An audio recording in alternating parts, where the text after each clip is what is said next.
Gianluigi Deiana, sinistra Crit. E sono queste, mi è capitato di dirlo anche sabato scorso.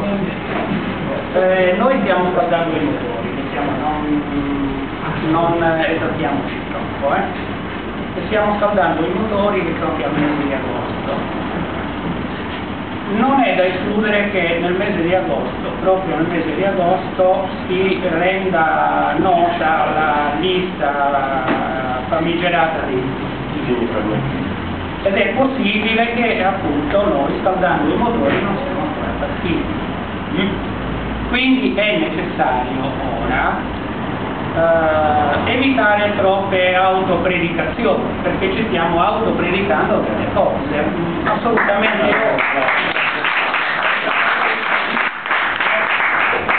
lo sto autopredicando anche, però non avevamo il piacere di portarci insieme. No, è per